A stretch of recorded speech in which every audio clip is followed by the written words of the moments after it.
Hello, and welcome to JD's Long Box. I'm your host, JD.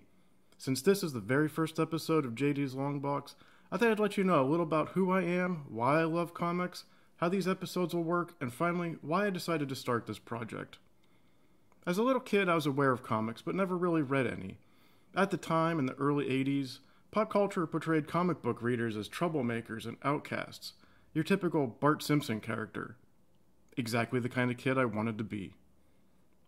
When I was 6, my favorite cartoon was Spider-Man and His Amazing Friends. I also watched Super Friends. Around that time, I watched Christopher Reeve in Superman the Movie, and from that point on, I was a Superman fan. Later that year, my aunt introduced me to a Betamax copy of Star Wars that she'd taped off of HBO. As the story goes, I sat on the corner of her couch the entire movie and didn't blink. I would believe it because to this day, Star Wars Episode 4, A New Hope, is one of my all-time favorite movies. A few weeks later, she took me to see Return of the Jedi. After a couple of years obsessed with Superman and Star Wars, I was home from school for a week when I got to see the premiere miniseries of G.I. Joe, A Real American Hero. I literally said, this show was made for me. Now, for Christmas, I had already received the G.I. Joe Vamp, the multi-purpose all-terrain vehicle that came with an action figure who I generically called G.I. Joe because I couldn't read his file card and didn't know his code name was actually Clutch. But to see the G.I. Joe animated series, and getting to see the mythos fleshed out, I was hooked on military fiction. This led right up through my teen years where I watched every Vietnam War movie and TV show that was available through the late 80s and early 90s. But I'm getting a little ahead of myself.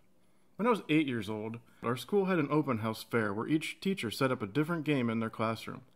You could go from room to room and play different games. It was 25 cents to play each game, so my mom probably gave me $5 to go play. I played a few games, but then I found one classroom where they were selling comic books.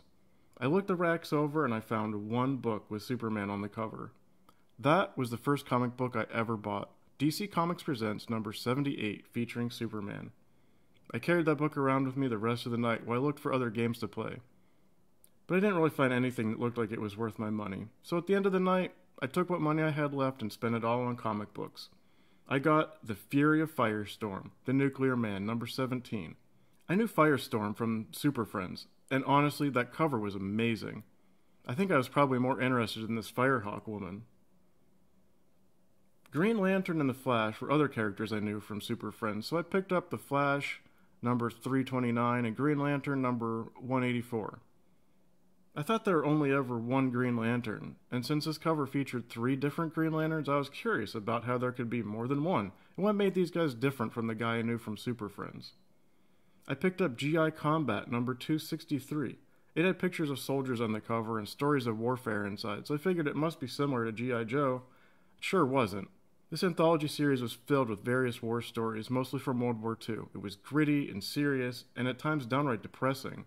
But there was one story that featured the characters on the cover, who turned out to be mercenaries on a quest to recover treasure from Cambodia. This story really stuck with me because it was unlike anything I'd ever seen in superhero comics. I found another book called Gem, Son of Saturn, number 6. It had Saturn in the title and this guy flying a spaceship on the cover, so I thought, it might be cool sci-fi. Then, I found Sun Devils number 6. The cover had these 2 guys shooting laser pistols and a young woman crying over a dead pet in the middle of a battle. And the inside had spaceships. It was the closest thing to Star Wars that I'd seen. For years, this was my favorite comic books. It had action, adventure, and a cast of interesting characters. And unlike the other comics at the time that were printed on pulp, this comic was printed on glossy stock that made all the colors pop. I read those comics several times, some of them more than others. This is where I learned that comic books were a serial format. I had all these books that were just part of the story, and it would be years or even decades before I'd even get a chance to read the conclusions. But I was hooked on the medium and forever consider myself a comic book collector. Even if at the time my collection was so small, I kept it in a homework folder. Over the next few years, every Easter, I would get a new comic. I got Transformers number 7, Amazing Spider-Man number 266, Web of Spider-Man number 17, G.I. Joe 63, and Batman number 446. And I also got a combo pack of the Transformers with numbers 1, 2, and 3. As the years went by, I ventured into other worlds of sci-fi and action-adventure. I followed Knight Rider and the short-lived Misfits of Science, Quantum Leap, Star Trek The Next Generation, Street Hawk, Airwolf, Out of This World, Land of the Lost, Robotech, Voltron, Superboy, MacGyver, the list goes on. At a friend's birthday party, they were watching this really strange movie that captivated me. I couldn't figure out what it was. Someone said, "That's the Road Warrior." But I stood there dumbfounded until someone explained to me that it took place after nuclear war, and that's why they lived in the desert and dressed in leather and drove around in modified cars. Then the kid's mom chimed in and said, "No one would survive a real nuclear war. Everyone would die." This chilled my blood and kind of shattered my 8-year-old sense of security. But still, I was hooked, and from then on I've loved post-apocalyptic fiction. A few years later, another friend introduced me to the Gold Eagle universe with Phoenix Force followed by the Executioner. In 1992, with the announcement of the death of Superman, I thought, that's sad, Superman was one of my favorite characters. But if he's dead now, I guess I'll have to find someone else to be my favorite character. And that's when I found Terminator 2. This had awesome gun battles with an unstoppable sci-fi hero, and it all centered around a post-apocalyptic future. And that was it. The Terminator was my new hero. So in 1994, when my family was preparing for a summer vacation, I found a collected pack of Reign of the Supermen that included Adventures of Superman number 500, Action Comics number 687, Man of Steel number 22, Adventures of Superman number 501, and Superman number 78. It was there on that cover of Superman number 78 with the cyborg Superman choking out Doomsday that I thought, a Terminator Superman, I've got to find out what this is about. That collected pack rekindled my interest in Superman and turned me into a true comic book collector. From that point on, I found a comic book store and my collection moved from my homework folder to a shoebox and finally to my first long box. As my collection continued to grow, I've added more long boxes, and by the 2010s, I could play an oversized game of Jenga with my boxes. But it was around this time that I started to become disillusioned with the comic book industry. My first frustration came in 2006 when DC published 52. With this weekly published storyline that lasted for a year, 52 issues at $2.50, and supposedly each issue was supposed to have a backup story that fleshed out the new continuity of the DC universe in the wake of Infinite Crisis.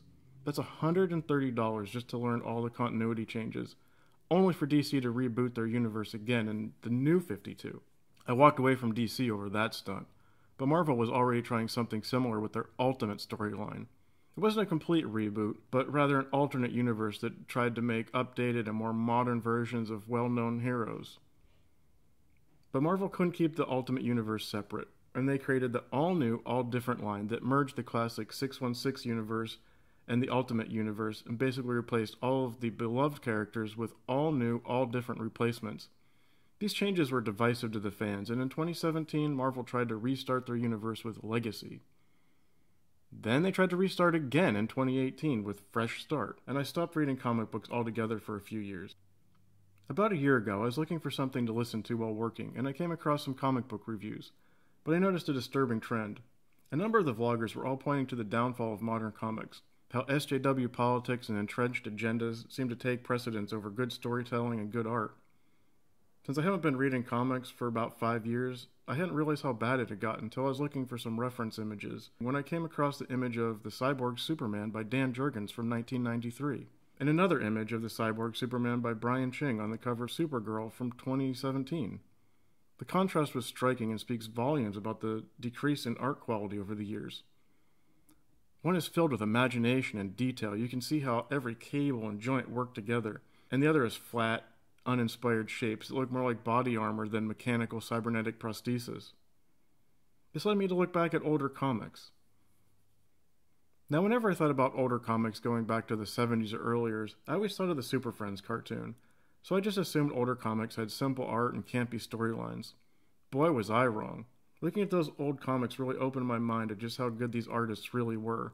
Their attention to detail, lived-in backgrounds, storytelling ability within a single panel blew my mind. I couldn't believe it. I think there's a reason for this, and I don't think it just has to do with politics.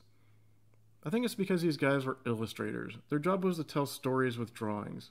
As the decades went on, I think there were more and more artists who grew up looking at other comic book artists and patterning their work on the work of others.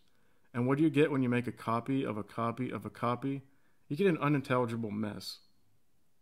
This isn't to say that all modern artists have no imagination or talent, but the drastic reduction in art quality is just one of the problems facing the comics industry.